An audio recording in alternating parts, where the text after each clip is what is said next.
Welcome to the Torah Outreach Program, Erev Shabbos Bursts of Inspiration. Today's Burst of Inspiration is sponsored by Mr. and Mrs. Sam and Daniela Kaplan as a Zechus for Refuah Shelaima from Mordechai, Dovid, ben Raizel. And of course, it should be a Zechus for all the soldiers and all the hostages. The soldiers should, the war should end, the hostages should come home safely, and all our cholim should be healed quickly. This week's Parsha, Parshas Toldos. We are introduced to two of the most central characters in all of history, Esav and Yaakov. Yaakov, who represents the Jewish people, the ultimate of the forefathers of the Jewish people, the man who had the 12 tribes,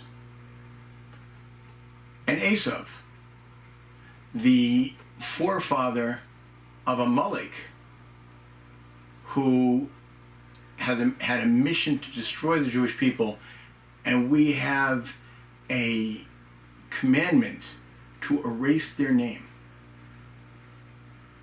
Amazing, though.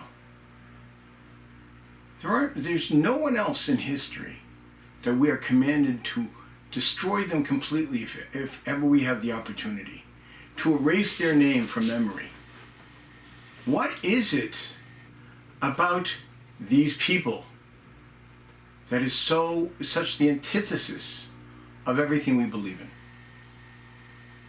So this goes back to this week's Torah reading, because you see that attribute, that mindset of these people ingrained in the mindset of their ancestor Esav.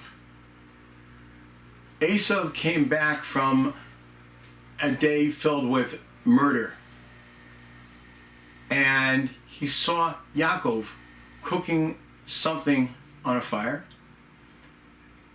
and he said, "Haliteni na min adam adam hazeh." Pour down my throat from this red stuff.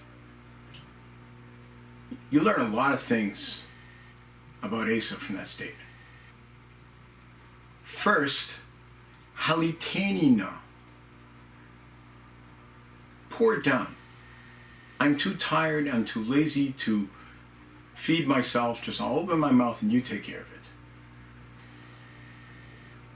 Secondly, he didn't even care what it was. It was actually lentil soup, because there is a custom to feed lentils to a mourner. And Yitzchak, their father, was in mourning because Abraham,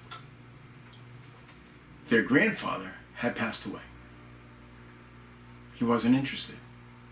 He just saw red soup, fire, pour it down my throat. Why? I'm tired. I don't want to think. I don't want to know. Just do it. Pour it down my throat. I don't care. I don't care why you're making it. I don't even care what it is. Red stuff in the pot. Everything's just haphazard. I do what I do because that's what I do. I'm not interested in thinking about it.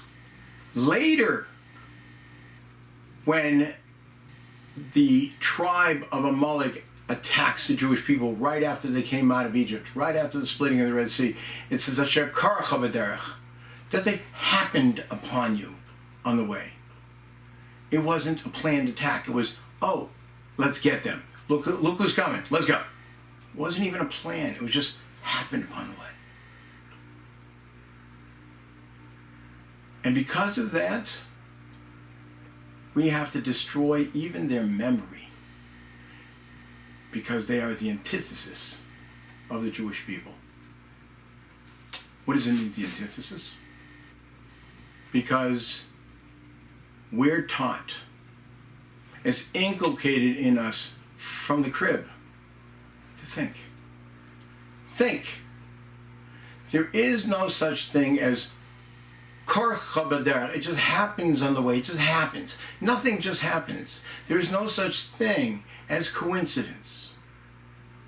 Everything that happens to a person, everything that happens to us as a people, we have to consider why. Why is God doing this, and why did God do that? There is no such thing as coincidence. And everything has to be thought about.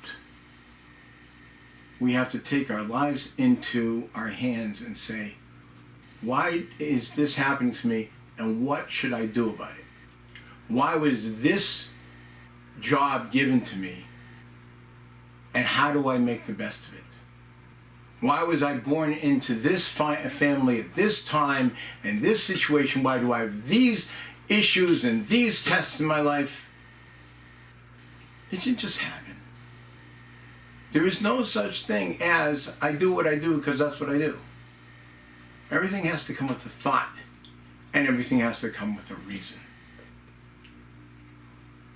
We believe everything has been a Shelaima. The word mikra, which means coincidence, if you rearrange the letters, it is rak me Hashem, which means it's only from God. We're told to think. From the minute we wake up in the morning, Modani lefanecha, thank you for giving me my life back. And then throughout the day, we make blessings. Thank you, God, for this, and thank you, God, for that. Because we're told to think and consider at every moment there's a purpose and a reason, and there is someone who's in charge, who's making sure everything happens the way it's supposed to be. Shabbos.